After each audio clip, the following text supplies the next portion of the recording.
Thanks for visiting Nancy's Classic Bedtime Stories. I'm Nancy, and tonight we're continuing once again with William F. Buckley Jr.'s Let Us Talk of Many Things, the collected speeches.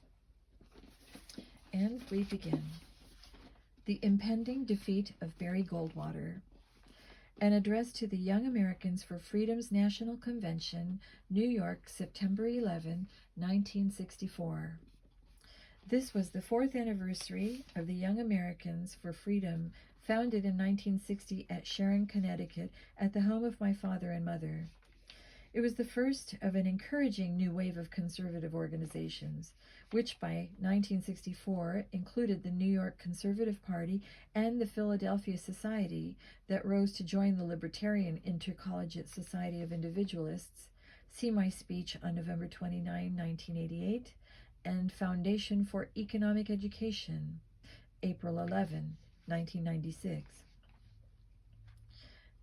YAF, or YAF, grew rapidly and was substantially responsible for organized support for the nomination and then the candidacy of Senator Barry Goldwater.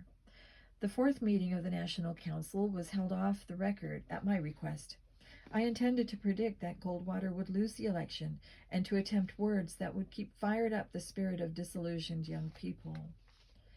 Once again, you have done me the honor of inviting me to address you. I'm greatly flattered by this attention. I sometimes feel like the old movie that stands by for service at 1 in the morning in the event that nothing more alluring comes along. But I am glad that some of you are so kind to sit still for a rerun of Captain Blood, who, it is said, was quite a blade in his day, back in the dimly remembered 1940s, when at Yale, God and man were locked in mortal conflict. And the script required, as is the mood in modern drama, a surprise ending. A great many of you have done me, and the beloved journal I serve, a great many public and private favors, and I take the opportunity to thank you kindly in behalf of myself and my colleagues. You may think that the hauteur of our editorial tone suggests a total independence of spirit, a total aloofness from any need for human and compassionate sustenance. This is a front. We need you every bit as urgently as you need us. We have no other function than to help you, and no greater necessity than to be helped by you.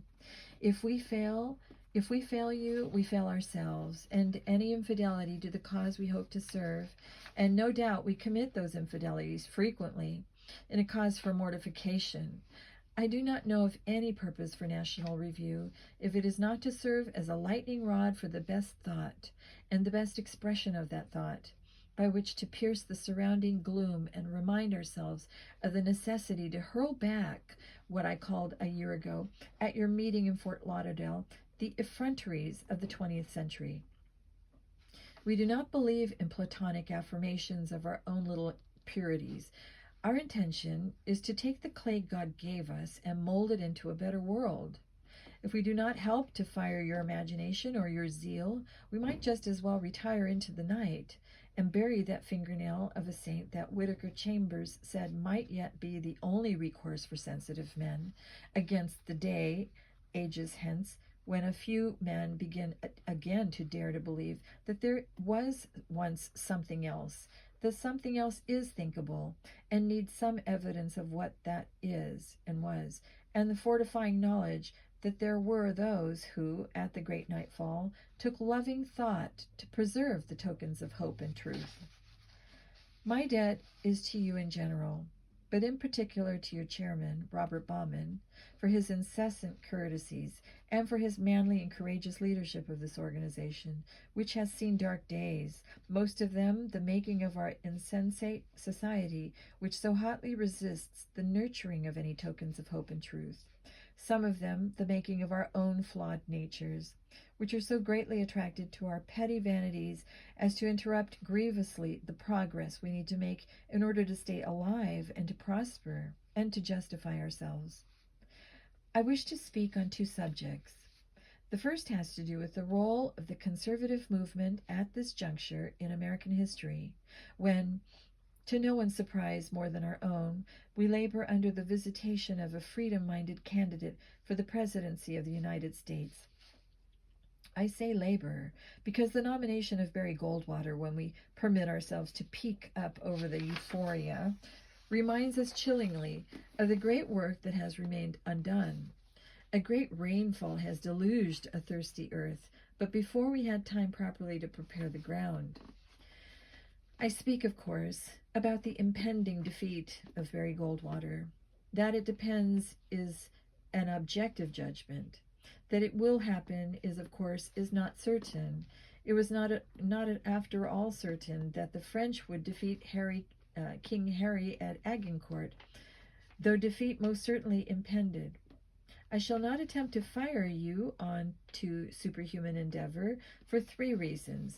The first being that any charge by me to go forward and fight would be tautological. The second, that I am not William Shakespeare.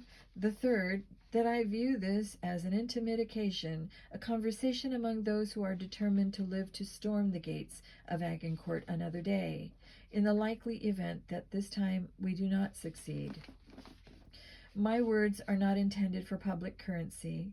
They are intended for your ears and for my own edification. The beginning of wisdom is the fear of the Lord. The next and most urgent counsel is to take stock of reality.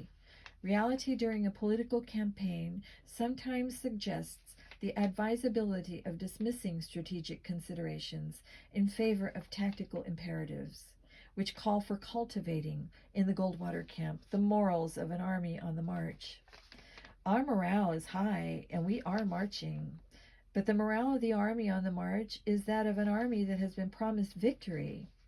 It is wrong to assume that we shall overcome, and therefore it is right to reason the necessity of guarding against the utter disarray that sometimes follows a stunning defeat. It is right to take thought, even on the eve of the engagement, about the potential need for regrouping, for gathering together our scattered forces.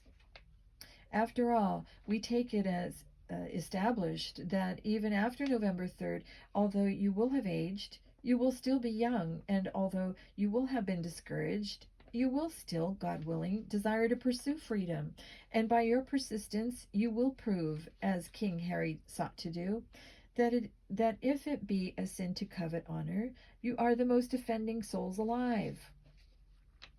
I have on a few public occasions ventured to predict that Senator Goldwater will almost likely lose, and I have been dismayed by the growls of resentment at the utterance of this political truism. The election of Barry Goldwater would presuppose a sea change in American public opinion, presuppose that the fiery little body of dissenters, of which you are a shining meteor, suddenly spun off nothing less than a majority of the American people, who suddenly overcame a generation's entrenched lassitude, and prisoners all those years succeeded in passing blithely through the walls of Alcatraz and tripping lightly over the shark-infested waters and treacherous currents to safely on the shore. The Goldwater movement is in the nature of an attempted prison break. It is supremely urgent that the effort be made, gloriously encouraging that we are mobilized to make it, but direfully perilous to proceed on the assumption that we will succeed, or to reason that if we do not, the attempts to reach safety cannot ever succeed. To those who remark the danger of demoralization by talk about an impending defeat, it is necessary to remark the danger of demoralization after November 3rd. I fear that the morale of an army on the march is the morale that is most easily destroyed in the event of unanticipated defeat. I do believe that Senator Goldwater would be the first to deplore the rise of any spirit of synthetic optimism, which might result in a national demoralization of the conservative movement the day after the campaign ends. The glorious development of this year was the nomination of a man whose views have given the waiting community a choice. The opportunity is golden to take the advantage we have got. It is an advantage that has been given us primarily as a result of the gallant efforts of Senator Goldwater. His disposition to sacrifice his career by giving up his Senate seat in order to give us these few months to take our point to the people from a national platform is an act of political nobility. The successful fight to nominate Senator Goldwater has required the opinion makers to consider more seriously, if no less scornfully, the substantive alternatives that a freedom candidate offers, and has required the American people to think through the conservative alternative. Now is precisely the moment to labor incessantly to educate our fellow citizens.